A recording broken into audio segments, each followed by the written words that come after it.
Welcome back to my channel, everyone. Today I'm sharing a powerful story about trust, betrayal, and finding the courage to face uncomfortable truths. This is a story that many of you might relate to, about what happens when the person closest to you becomes stranger. So grab a cup of coffee, get comfortable, and let's dive into the silence before truth. I stood at the kitchen window, watching Sarah prepare for another important meeting. Hair perfectly styled, suit pressed to perfection, smile rehearsed in front of the mirror. 12 years of marriage had taught me to read her like an open book, and today's chapter was titled, Important Business. "Don't wait up for me," she said, kissing my cheek with that surface-level kiss that had long become just routine. "The meeting might run late." I nodded as always, the understanding husband who respects his wife's career ambitions. Only now I understood far more than she realized. It all started with something small. Her phone forgotten in the bathroom. Usually, I would have simply brought it to her, but the screen lit up with an incoming message. "See you at 7, same place," written by someone named Alex, whom I didn't remember among her colleagues. 3 months ago, I would have simply asked. But over these 3 months, too many strange things had accumulated. Work delays that weren't reflected in her salary. New perfume she never wore at home. A gaze that increasingly slipped past me, as if I had become part of the furniture. I didn't dig through her phone. Instead, I began to observe. Quietly, methodically, like they taught us in university audit courses. Facts gather slowly, but they don't lie. Bills for dinners at restaurants where we hadn't been together. Mileage on her car that didn't match routes to work. Photos on social media where she looked happier than she had at home for the past 6 months. And then I saw them together. By chance, driving past that cafe on the other side of town. She sat across from a man about 40, their hands intertwined on the table, and her laugh was so genuine, more genuine than I had heard it in a very long time. In that moment, all the puzzle pieces fell into a cruel picture. I didn't make a scene, didn't burst into the cafe with shouts and accusations. Instead, I drove home and sat at my computer. If she was playing this game, then it needed to be played by the rules. By evening, I had all the information. Alex Morgan, separated, works at the same company as her, but in a different department. Their correspondence on social media began 8 months ago with work questions and smoothly transitioned to personal meetings. But the most interesting discovery was in her email. A letter to a lawyer asking about separation sent a month ago. She was already planning everything, just waiting for the right moment. When she returned home at 10:30 with disheveled hair and lipstick on her collar, I met her in the hallway with a cup of tea. "How did the meeting go?" I asked calmly. "Difficult," she avoided my gaze. "Many complex questions." "I understand," I nodded. "I also had a challenging day. Lots of thoughts about our future." She froze for a second, but quickly composed herself. "What future?" "About honesty in relationships," I said, handing her the tea. "About how important it is to tell the truth to those you care about." Her hand trembled, and several drops of tea spilled onto the carpet. I leaned down to wipe the stain, and quietly added, "By the way, Alex sends his regards." The silence that followed was deafening. I could see her trying to find words, explanations, justifications. But I had already gotten up and headed toward the stairs. "We'll talk tomorrow," I said without turning around. "Today I'm tired of dishonesty."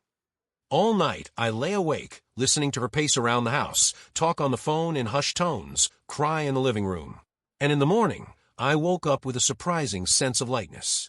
At breakfast, she tried to talk to me, but I only shook my head. "Not now. First, decide what's more important to you, family or new relationships. Then we'll talk like adults." For a week we lived like roommates, politely greeting each other, discussing household matters, but nothing more. I could see how she tormented herself, trying to understand what I knew and what I planned.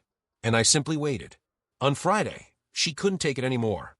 "I want to talk to you honestly." "Good," I replied. "So do I." We sat across from each other at the kitchen table, where we once planned our wedding, discussed buying a house, dreamed of children. "I'm seeing someone else," she said quietly. It didn't happen on purpose. We just became friends, and then— 8 months, I interrupted. "Alex Morgan from the marketing department. The cafe on 5th Street on Thursdays, the restaurant on Main Street on Saturdays." She went pale. "You were following me?" "No," I shook my head. "I just stopped closing my eyes to the obvious." She cried. Real tears, not the ones I had seen in recent months when she portrayed exhaustion after a difficult day. "Forgive me," she whispered. "I don't know how this happened. I didn't want to hurt you." "But you did," I said simply, "and continued hurting me every day when you lied to me." We sat in silence for several minutes. Then I stood up and took an envelope from the desk drawer. "These are separation papers," I said. "I won't hold you back. But I can't continue pretending to be a happy family."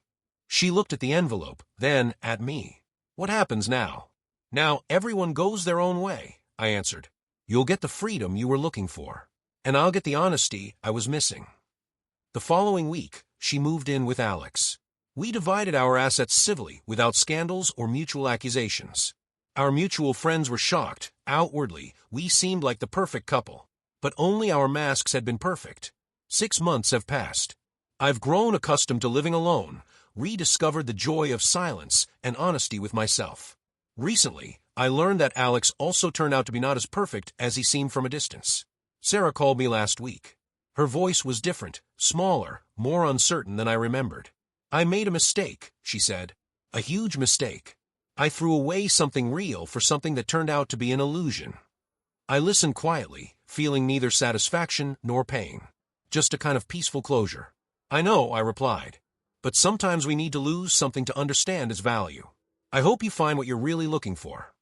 After I hung up, I sat on my porch, watching the sunset paint the sky in shades of gold and purple.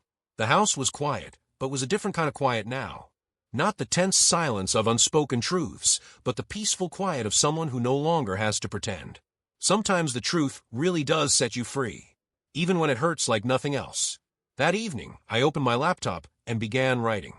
Not about betrayal or broken promises, but about second chances and the courage it takes to start over. About learning to trust yourself again when everything you thought you knew crumbles around you. Because sometimes the end of one story is just the beginning of another. And this time, I was determined to write it honestly. The phone rang as I typed. A new number, an unknown voice. "Hi, is this Michael? I'm Emma. Sarah's friend mentioned you might be interested in joining our book club." I smiled, looking out at the stars beginning to appear in the darkening sky. "Yes," I said. "I'd like that very much." Sometimes truth doesn't just free you. It opens doors you never knew existed. And that's where our story ends, not with revenge or bitterness, but with hope and new beginnings. Sometimes the most painful experiences teach us the most valuable lessons about ourselves and what we truly deserve. What do you think? Have you ever faced a situation where you had to choose between comfortable lies and painful truth? Share your thoughts in the comments below. I read every single one. If this story resonated with you, please give it a thumbs up and consider subscribing for more emotional stories and life reflections. Hit that notification bell so you never miss a new upload. Remember, sometimes the end of one chapter is just the beginning of a much better story. Until next time, take care of yourselves and stay true to who you are.